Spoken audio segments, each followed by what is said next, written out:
ರಾಜ್ಯದಲ್ಲಿ ಅತಿ ಹೆಚ್ಚು ಲೋಕಸಭಾ ಕ್ಷೇತ್ರಗಳನ್ನು ಹೊಂದಿದಂತಹ ಬೆಳಗಾವಿ ಜಿಲ್ಲೆಯಲ್ಲಿ ಚುನಾವಣಾ ಸಿದ್ಧತೆ ಹೇಗಿದೆ, ಮತದಾನ ಪ್ರಕ್ರಿಯೆ ಸಿದ್ಧತೆ ಹೇಗಿದೆ ಎಂಬ ಬಗ್ಗೆ ಮಾತನಾಡಲು ನಮ್ಮ ಜೊತೆಗೆ ಬೆಳಗಾವಿ ಜಿಲ್ಲಾಧಿಕಾರಿಗಳು ಮತ್ತು ಚುನಾವಣಾಧಿಕಾರಿಗಳಾದಂಥ ಡಾಕ್ಟರ್ ನಿತೇಶ್ ಪಾಟೀಲ್ ಅವರಿದ್ದಾರೆ. ಸರ್, ಯಾವ ರೀತಿ ಸಿದ್ಧತೆ ನಡೀತಾ ಇದೆ ಸರ್? ಬೆಳಗಾವಿ ಜಿಲ್ಲೆಯಲ್ಲಿ ಒಟ್ಟು 18 ವಿಧಾನಸಭಾ ಕ್ಷೇತ್ರ, 2.5 ಲೋಕಸಭಾ ಕ್ಷೇತ್ರ ಮತ್ತು 4,524 ಮತಗಟ್ಟೆದ ಎಲ್ಲ ನಮ್ಮ ಮಸ್ಟರಿಂಗ್ ಕಾರ್ಯ ನಡೆದಿದೆ. ಎಲ್ಲ ಸಿಬ್ಬಂದಿಗಳು ಈಗ ಊಟ ಮಾಡಿ ತಮ್ಮ ತಮ್ಮ ಮತಗಟ್ಟೆಗಳಿಗೆ ತೆರಳುತ್ತಾ ಇದ್ದಾರೆ. ಸೊ ಸಾಕಷ್ಟು ಹುರುಪು ಹುಮ್ಮಸ್ಸು ಇದೆ.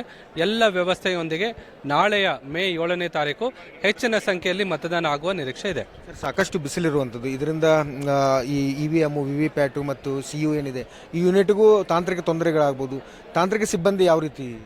ಸೊ ಈಗಾಗಲೇ ನಾವು 3 ತರಬೇತಿಯನ್ನು ಕೊಟ್ಟಿದ್ದೀವಿ. 3 ತರಬೇತಿಯಲ್ಲಿ ಹೇಳಿದ್ದೇವೆ, VVPAT ಸ್ವಲ್ಪ ಸೆನ್ಸಿಟಿವ್ ಇರೋದ್ರಿಂದ ಅದಕ್ಕೆ ಬಿಸಿಲಿಗೆ ಇಡಬೇಡಿ ಅಂತ ನಾವು ಸಾಕಷ್ಟು ನಮ್ಮ ಎಲ್ಲ ಸಿಬ್ಬಂದಿಗಳಿಗೆ ತರಬೇತಿಯನ್ನು ಕೊಟ್ಟಿದ್ದೇವೆ. ಆದರೂ ಕೂಡ ನಮ್ಮ ಹತ್ರ 30% ರಿಸರ್ವ್ ಮಷೀನ್ಗಳು ಇದ್ದಾವೆ. ಆಮೇಲೆ 36 ಇಂಜಿನಿಯರ್ಗಳು ಕೂಡ ಎಲೆಕ್ಟ್ರಾನಿಕ್ ಕಾರ್ಪೊರೇಷನ್ ಆಫ್ ಇಂಡಿಯಾ ಲಿಮಿಟೆಡ್ನ 36 ಇಂಜಿನಿಯರ್ಸು ಕೂಡ ಇದ್ದಾರೆ.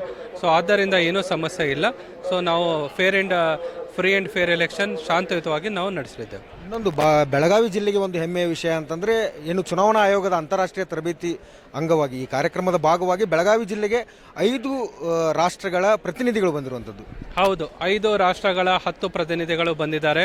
ಕ್ಯಾಂಬೋಡಿಯಾ, ನೇಪಾಳ್, ತುನೀಷಿಯಾ, ಮಾಲ್ಡೋವಾ ಹಾಗೂ ಸೆಷಲಿಸ್ ರಾಷ್ಟ್ರಗಳ ಚುನಾವಣಾ ಮುಖ್ಯಸ್ಥರೇ 5 ಚುನಾವಣಾ ಮುಖ್ಯಸ್ಥರುಗಳು ಬಂದಿದ್ದಾರೆ. ಅದೊಂದು ನಮಗೂ ಕೂಡ ಹೆಮ್ಮೆಯ ವಿಷಯ.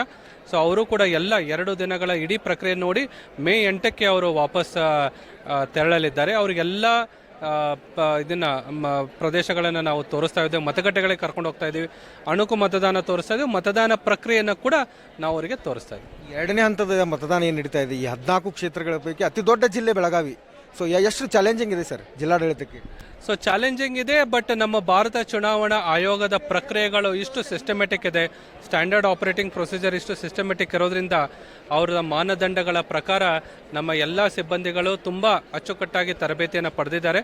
ಯಾವುದೇ ಸಮಸ್ಯೆಗಳು ಇಲ್ಲದೆ ಶಾಂತಯುತವಾಗಿ ಇದು ಮತದಾನ ಆಗುತ್ತೆ. ಮತ್ತು ನಮಗೆ ಸೆಂಟ್ರಲ್ ಪ್ಯಾರಾಮಿಲಿಟರಿ ಫೋರ್ಸಸ್ದು 10 ಇದನ್ನು ಕಂಪನಿಗಳು ಕೂಡ ಬಂದಿದ್ದಾವೆ. ಸೊ 10,000ಕ್ಕಿಂತ ಅಧಿಕ ಭದ್ರತಾ ಸಿಬ್ಬಂದಿಯನ್ನು ನಿಯೋಜನೆ ಮಾಡಿದ್ದೇವೆ. 26,500 ನಮ್ಮ ಮತಗಟ್ಟೆ ಅಧಿಕಾರಿಗಳು ಇರೋದ್ರಿಂದ ಸುಸೂತ್ರವಾಗಿ ಈ ಒಂದು ಚುನಾವಣೆಯನ್ನು ನಾವು ನಡೆಸ್ತೇವೆ. ಕಳೆದ ಬಾರಿಗಿಂತ ಹೆಚ್ಚಿನ ಪ್ರಮಾಣದಲ್ಲಿ ಮತದಾನ ಆಗಲು ಜನರಿಗೆ ಏನು ಮನವಿ ಮಾಡ್ತೀರಿ? ಖಂಡಿತವಾಗಿ ಅದೇ ನಮಗೆ ವಿಶ್ವಾಸ ಇದೆ, ಹೋದ ಸತಿಕ್ಕಿಂತ ಜಾಸ್ತಿ ಮತದಾನ ಆಗೇ ಆಗುತ್ತೆ ಅಂತ.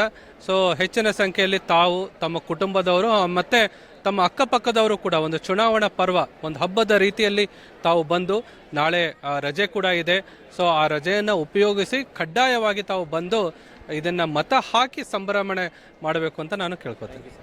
ಇದಿಷ್ಟು ಚುನಾವಣಾಧಿಕಾರಿ ಮತ್ತು ಜಿಲ್ಲಾಧಿಕಾರಿಯಾದಂಥ ನಿತೇಶ್ ಪಾಟೀಲ್ ಅವರು ಹೇಳುವಂಥ ಮಾತು. ಪ್ರಜಾಪ್ರಭುತ್ವದ ಅತಿದೊಡ್ಡ ಹಬ್ಬಕ್ಕೆ ಕ್ಷಣಗಣನೆ ಆರಂಭವಾಗಿರುವಂಥದ್ದು. ಎಲ್ಲರೂ ಸಹ ತಪ್ಪದೆ ನಾಳೆ ಬೆಳಗ್ಗೆ ತೆರಳಿ ಮತಗಟ್ಟೆಗೆ ತೆರಳಿ ಮತದಾನ ಮಾಡಿ ಅಂತ ನಿತೇಶ್ ಪಾಟೀಲ್ ಅವರು ಸಹ ಮನವಿ ಮಾಡ್ತಾ ಇರೋದು. ನಾರ್ತ್ ಫಸ್ಟಿಂದ ನಾವು ಸಹ ನಿಮ್ಮಲ್ಲಿ ಮನವಿ ಮಾಡ್ತಾ ಇರುವಂಥದ್ದು. ಕ್ಯಾಮ್ರಾಮನ್ ಮಂಜು ಜೊತೆ ಮಹಾಂತೇಶ್ ಕುರ್ಬೇಟ್, ನಾರ್ತ್ ಫಸ್ಟ್, ಬೆಳಗಾವಿ.